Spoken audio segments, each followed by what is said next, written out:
Hey all, I'm Incendic and welcome to Shaun White Skateboarding. With me on this video is Blank Tester. Hey kids, how's it going? And Turo.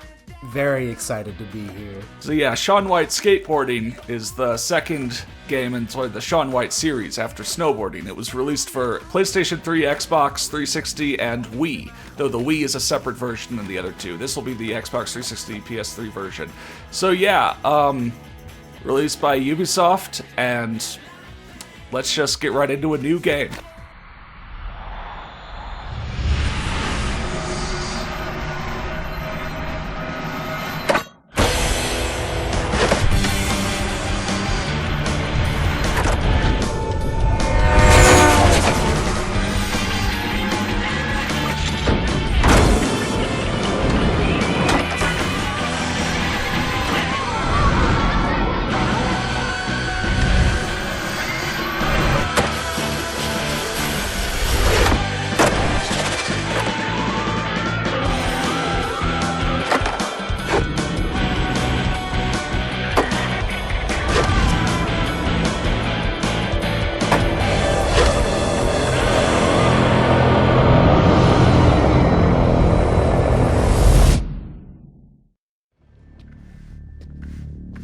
Oh no, this isn't tidy at all. Disorder is the enemy of the Ministry.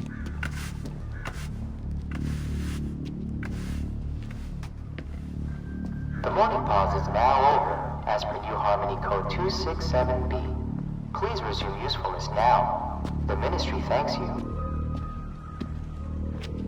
Did you hear they got that skateboarder?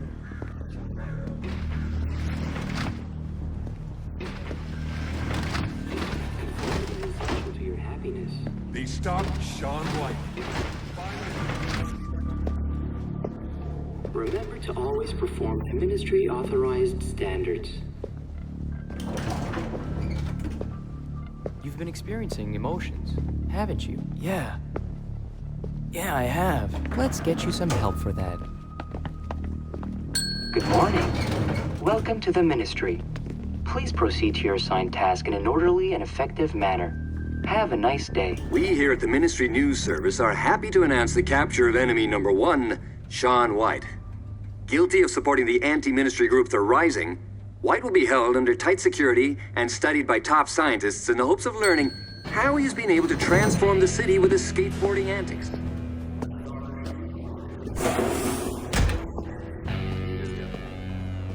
Hey, what's up, man? Been waiting here all day. So I just put my stuff in this drawer, right? There you go. Oh, wait a minute. I almost forgot the most important thing. There you go. Hey, this skateboard, it's gonna set you free.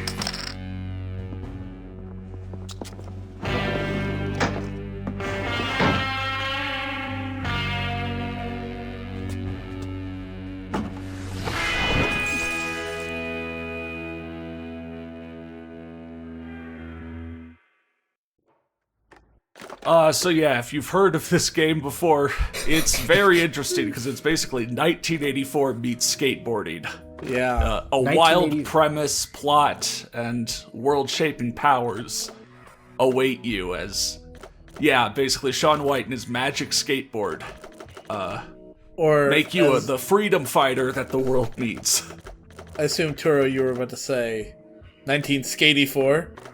No, I was just gonna mention that it's also a lot like The Giver, which yeah. when I was playing this game in 6th grade, that was the book we were reading in English class at the time. Oh my Which god, was it's very it's mind-blowing. The Giver for the skateboarding generation. Yeah. So yeah, a bit of character customization at the start, but I'm just blowing past that. Let's keep going. No time to dilly-dally. Find a way out of there. It's simple, my young friend. Go to the chute and leave.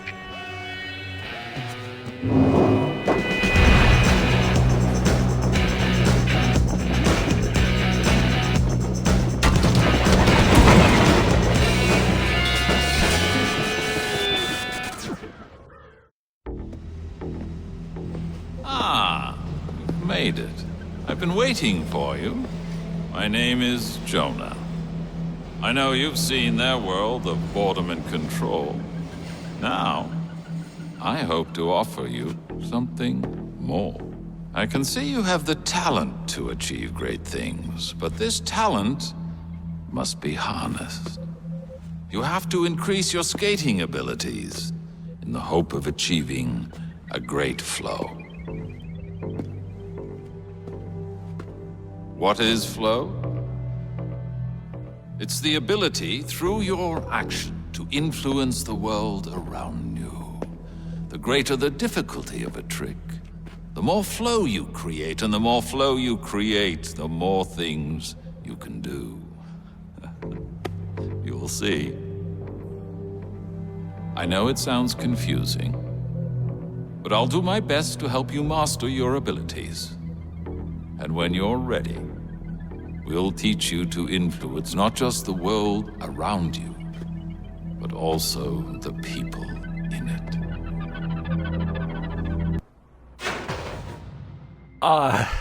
Yeah, so the game, you're probably going to have a lot of questions, you know, about the whole premise, how the world works. The game doesn't have answers, I don't have answers, just roll with it. But yeah, so, again, this is sort of the second game in the Shaun White series after Shaun White Snowboarding was also developed by Ubisoft and came out, you know, a couple years earlier and just sort of came and went. So definitely, probably for this game, they were like, we need something to draw eyes. We need a crazy plot, you know, premise, da-da-da. And a crazy mechanic. Like if... this is a... I will give them credit for this mechanic. It's unique. It's unique and not in an entirely bad way. Yeah, I'll give the game this as well. It's kind of like how, you know, people are drawn to, like, Power Wash Simulator. You know, stuff to...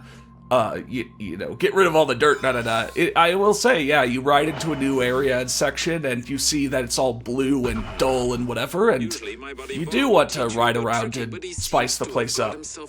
Yeah. And yeah, so the game kind of slowly rolls out mechanics, and, you know, this being released late 2010, it takes a lot of influence from the Skate series, you know, so in terms of things like, oh, you just auto get on rails and stay on them. Or then when it actually kind of explains how you do tricks, that will be with the right thumbstick. An interesting thing here is that the game is also very lenient and very arcadey. Like, you see a balance bar, but it actually is super lenient. Like, you could have the balance bar be all the way to one side and your guy looks like he's struggling, and you can just have it be like that for several seconds and nothing will happen. Like, the grace period of being at the max of the balance bar is a lot In fact, longer. actually, the default is to have this balance icon be off. And you just see, I don't know, your character struggles to the left or right and just correct and just keep going. That's some real Tony Hawk 1 shit right there, where that was... Yeah, but then you also don't, like, crash if you lose your balance. And you also don't, like, crash if you land sideways or whatever. Oh yeah, it's just sloppy landing is the worst. Yeah, you'll see that, oh, what happens if you, like, land sideways or if you hold a grab too long and land while still holding it is, like, your combo points get canceled, but otherwise you just kind of keep riding. You saw that you can get off your board and walk. That's really all you can do. You can't, like, run, you can't jump. I won't be off my board very often because, yeah, anything higher than a stair means your guy's just stuck there. And then also with, again, kind of what they've taught you so far, they've just sort of taught you to hit the A button to jump and do a trick. You know, so yeah, you'll be doing that. But, again, a big part of this game is that you can influence the world with your skateboarding. So they introduced the flow mechanic. If you have enough points to have a level 1 flow, and you see, you know, yellow icons on the ground, you could jump and trick and create things like ramps out of flat ground, or, you know, again, color out of where there's no color. Yeah, and the way that works is that it's also tied to your combo meter. And I think it showed it for a little bit, but that combo meter will be getting bigger as time goes on. Yeah. Allowing you to do bigger and better things.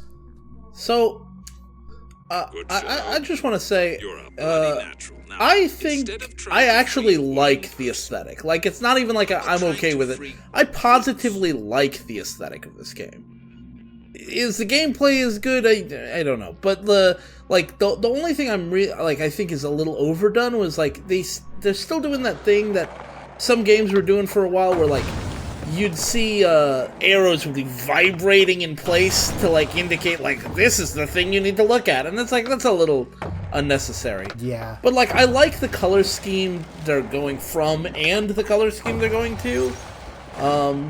And I like how everything transforms, like that yellow beam kind of moving around things, or like the little all those things I think work well. I like the balance meter, which actually surprises me that they make that disabled by default, but I like that aesthetic too. You know, like a lot of these games have fairly generic aesthetics, and I think this one struck a nice balance where I do remember the aesthetic of this game. I was actually confusing this game with Airblade, which had a more generic version of this going on. Pretty much. Yeah, like they certainly made this world, the transformed world, very bright and colorful. Yeah. To my location as soon as you can. Yeah. And like there's a risk you run when you make like a really muted world that it'll be hard to navigate, and this doesn't look hard to navigate. It's just very monotone. And that's kind of what they were going for. Yeah. Plus also, this was 2010, I believe. Was this 2009 or 2010? 2010. So yeah, this was, regardless, this was one of having colors in your video game, in your 70s video game was revolutionary. Yeah. You know? Whoa. They finally discovered what the color blue was. Think about it. Like, the video game scene as a whole went from being controlled by the Ministry to becoming freed again. Yeah. I don't know. Yeah, I'll say, like, we'll talk about a lot more of the mechanics as they go on. The mechanics are very standard. Again, really arcadey, really, like, lenient, but there's no, like, crazy great mechanics to remember this game for. It is mostly, like, the premise and the plot and the world transformation. The Ministry has ground you down for so long that you can't see the forest for the trees. You've already shown some creativity, but you have the potential to do far more than you realize. Try to free your mind. That dude seems pretty based. Yeah. Yeah? Jonah is one of the best characters here. Because he doesn't have some annoying gimmick. Yeah. Well, speaking of gimmicks, maybe not annoying, but this is also, really probably what people remember this game for, so that you could transform the world in terms of these shapeable rails and streets and etc. and such. So, yeah, there will be these kind of magic rails that you'll find throughout the area, and you jump on them and they'll create a path where there was none before. So honestly, like, we've talked about how extreme sports games can sort of be platformers before, especially with, like, the original Tony Hawk. You know, those levels, like Minnesota, San Francisco, you'd have to take these lines that get you up to the roofs of buildings or whatever.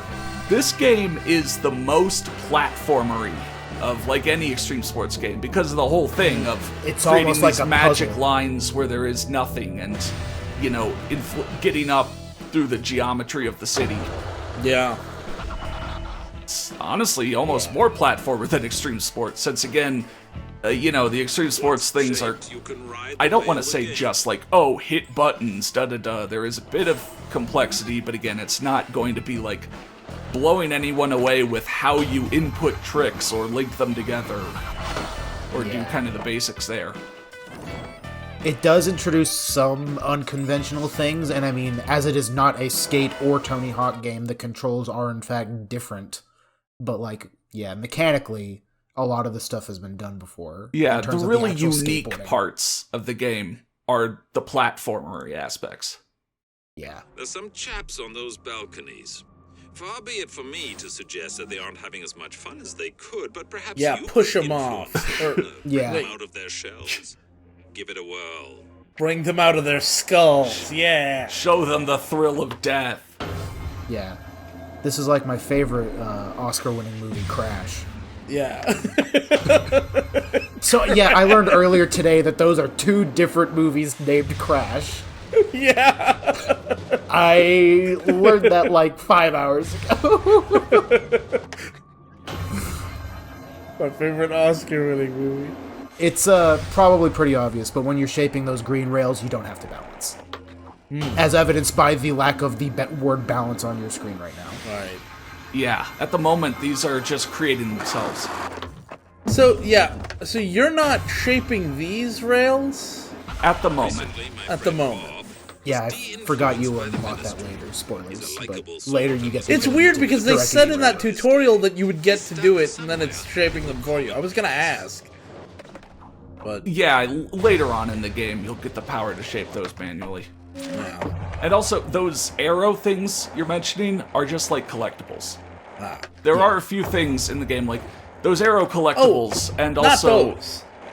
It was earlier in a tutorial, he said something, and then something in his text was pointing at the bar down there, and the arrows, the literal pointing arrows were vibrating. Right. But there are also collectibles throughout the areas of the game, like those, orange arrows, or the grind blockers, or those little, like, concrete stubs, which...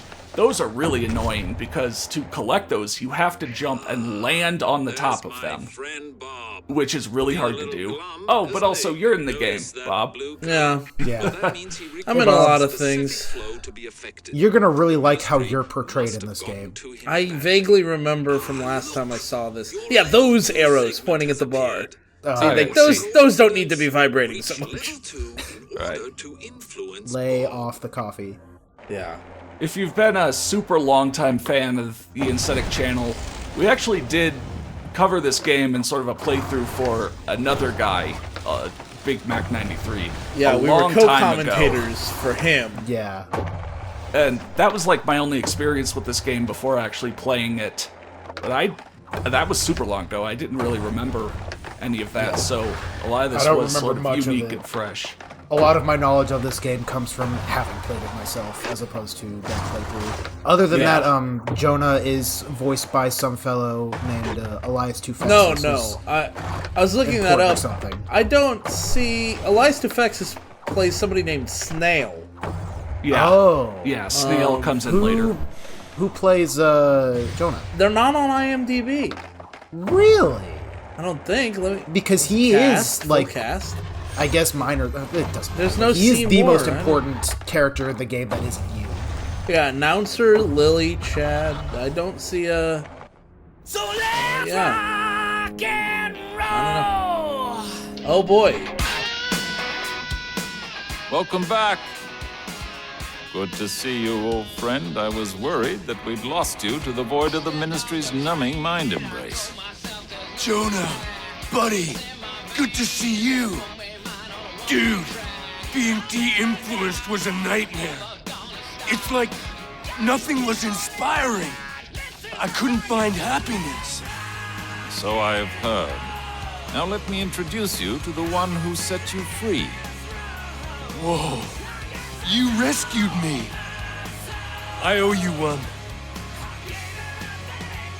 You may get a chance to repay that sooner than you think.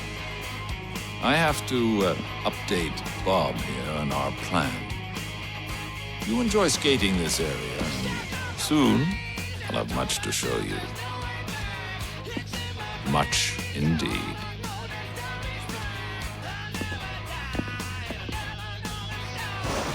You did it! I love... This is teaching us what it's like to be under the influence. Yeah. Wendy's is real again. Yeah. Woo! This game has some great sponsors. Wendy's, Stride Gum. Yeah. Did this game have a special Target edition like the Wii? I remember when you did a mocap for this game, for this character, actually. Yeah. There is tons to skate here. So what do you think? You ready to work this baby?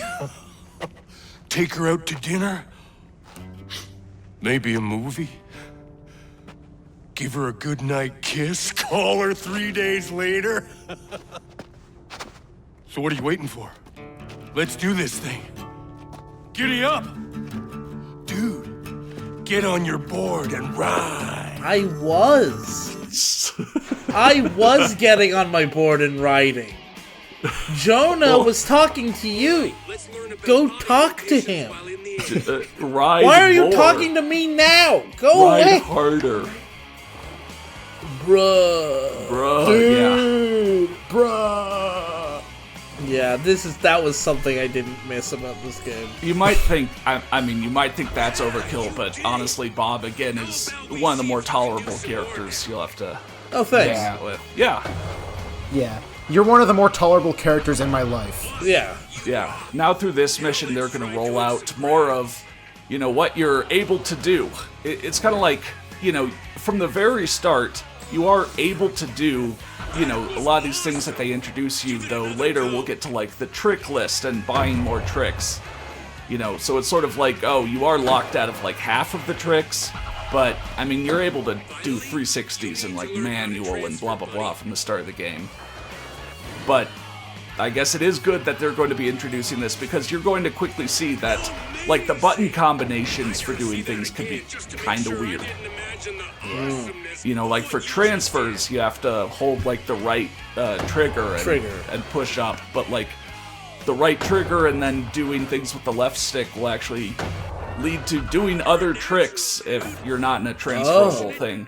That's, you'll see this as it comes along, but this game both, like, takes one too many button presses to do a lot of things. Yeah, that's bailing in But this game, also by the way. that, like, a lot of things are on weird button presses. Again, compared to, like, the Skate.